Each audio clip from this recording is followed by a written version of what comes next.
तो हम यहाँ पर विशेष स्थितियां की बात करेंगे, विशेष स्थितियां, जिसको हम बोलते हैं स्पेशल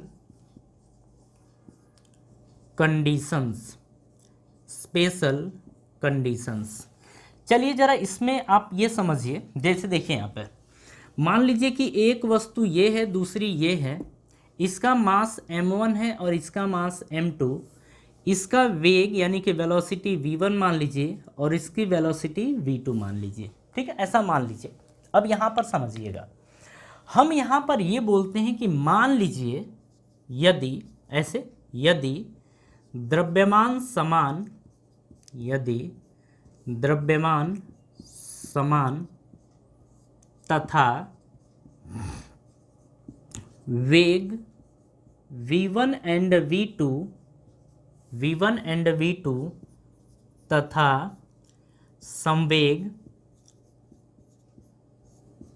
p1 एंड p2 हो तो, p1 एंड p2 हो तो। अब यहाँ से ना देखिए, आपको बहुत सारी बातें पता नहीं है, हम आपको बता रहे हैं, ठीक है, कि अगर मान लीजिए इस तरीके की कंडीशन आ जाती है कि अगर द्रव्यमान समान है और वेग v1 और v2 हैं, जिससे कि इनका संवेग p1 और p2 हो, तो क्या देखने को मिलता है, उस चीज़ को समझिएगा। अगर यहाँ से हम p1 की बात करें तो p1 बराबर आएगा m1 v1 और p2 बराबर आएगा m2 v2। लेकिन यहाँ पर आप देख रहे हैं कि इसके हिसाब से कि m1 बराबर किसके है, m2 के, और इसे हम m मान लेते हैं। ऐसा आप मान लीजिए कि m1 और m2 अगर बराबर हैं तो m1 बराबर m2 और इसे किसके बराबर, m के बराबर। इस हिसाब से आप देखेंगे कि m1 किसके बराबर है, m के बराबर, तो ये आएगा mv1। इसकी बात करें तो ये आ जाएगा mv2। अब आप इसके बाद देखिए करना क्या है, आप इसके बाद p1 अपॉन p2 निकालिए। सॉरी, p1 की बात करें तो ये आपका mv1 है, p2 की बात करें तो ये mv2 है। ऐसा देख रहे हैं ये और ये कैंसिल हो जाएंगे। आगे की कहानी जरा समझिएगा, यहाँ पे आपका बच रहा है कि p1 upon p2 is equals to v1 upon v2, आपका ये बच रहा है। आप ना एक चीज़ ध्यान रखिएगा ये आपको पता नहीं है, हम आपको बता रहे हैं कि अगर ये P1 और ये V1, ये P2 और ये V2 है, इसका मतलब ये होता है ना कि जो P है वो V के समानुपाती या अनुक्रमानुपाती या डायरेक्टली प्रोपोर्शनल है। आप इसी चीज़ को लिख सकते हैं कि P directly proportional to V। अब यहाँ से समझिए कि क्या देखने को यहाँ पे मिलता है। अगर द्रव्यमान दोनों का बराबर है और P, तो P directly proportional to V होगा।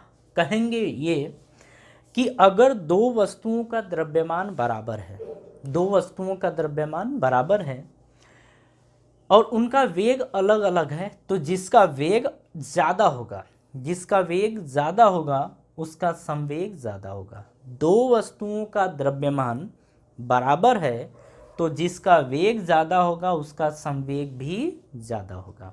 कहानी कुछ समझ में आ रही है? तो ये आपकी पहली कंडीशन बनी, ठीक है। अब आगे अपन समझते हैं, इसे अब हटाते हैं। ये चीज़ ध्यान रखिएगा कि ऐसे बनाया जाता है, ठीक है। अब आगे समझते हैं, हम ये कहते हैं कि v समान है, मतलब इसका वेग क्या है, समान। यहां से हटाते हैं ना ये। अब यहां पे समझिएगा, हम यहां पर ये करें कि सेकेंड कंडीशन में कि यदि वेग समान तथा द्रव्यमान m1 एंड m2 तथा संवेग p1 और p2 हों तो, p1 व p2 हों तो क्या देखने को अपने को मिलेगा। अब ये चीज़ देखिए, यहाँ पर हमने बोला है कि दोनों का वेग समान है। कहने का मतलब है कि ये v1 जो है ना वो v2 के बराबर है और इसे मान लेते हैं v के। मतलब दोनों का वेग बराबर होने का मतलब क्या है कि v1 किसके बराबर है, v2 के, और इसे किसके बराबर मान लेते हैं, v के। तो अब इस हिसाब से आप यहाँ पर क्या देखेंगे कि देखिए P1 बराबर आपका M1V1, P2 बराबर आप लिखेंगे M2V2, लेकिन आप देख रहे हैं कि जो V है वो बराबर है और किसके, V के, और ये M2 और ये V लिखेंगे। ठीक है, अब क्या करिए, दोनों को आपस में डिवाइड करिए। अगेन वही खेल खेलना है जो अभी खेले थे। तो यहाँ पे P1 अपॉन P2 बराबर लिखेंगे M1V अपॉन M2V, V से V कैंसल, तो P1 अपॉन P2 बराबर आ जाएगा M1 अपॉन M2।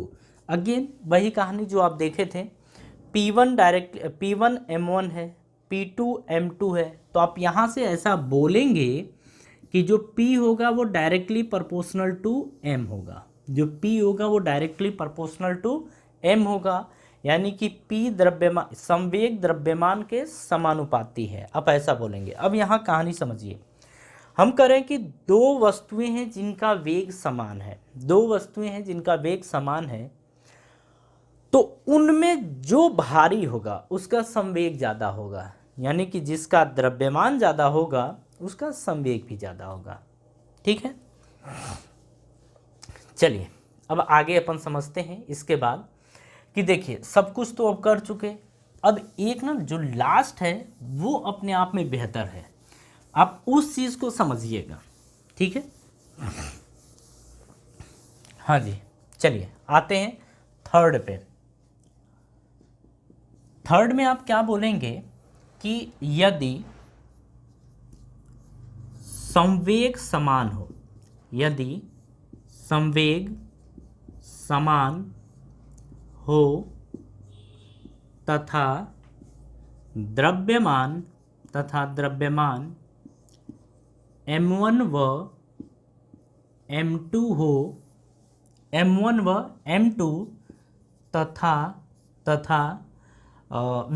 तथा वेग V1 व V2 हो तो, V1 व V2 हो तो।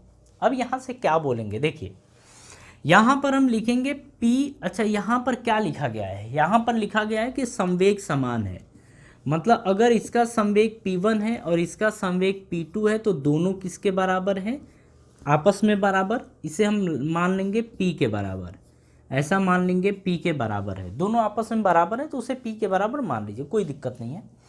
तो यहाँ पर आप लिखेंगे P1 is equals to M1V1, P2 लिखेंगे M2V2, लेकिन आप देख रहे हैं कि P1 किसके बराबर है, P के, तो आप लिख दीजिए P, P2 किसके बराबर है, P के, तो आप ये लिख दीजिए।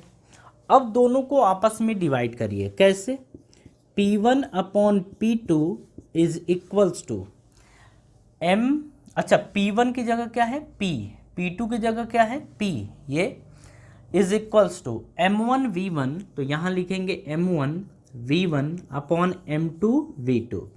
यहाँ से देखिए P से P कैंसिल हो गया तो 1 बचेगा, तो आप यहाँ से 1 is equals to M1V1 upon M2V2 लिखेंगे, इसको यहाँ मल्टीप्लाई करिए तो M2V2 इज इक्वल्स टू आ जाएगा M1V1।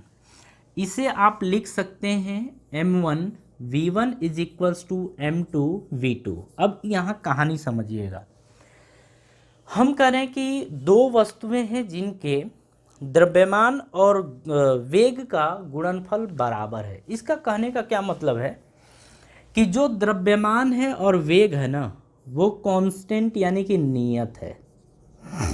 क्या है, नियत। इसका मतलब ये होता है कि आप ना अपने तरफ से mv इज इक्वल्स टू 1 मान लीजिए या डायरेक्टली प्रोपोर्शनल टू m मान लीजिए, ऐसा मान लीजिए। अरे मान लीजिए, इसमें मैथ नहीं सॉल्व करनी है, बस इसको समझना है, ठीक है। m को यहीं रहने दीजिए, v को नीचे भेजिए, तो m ये आएगा।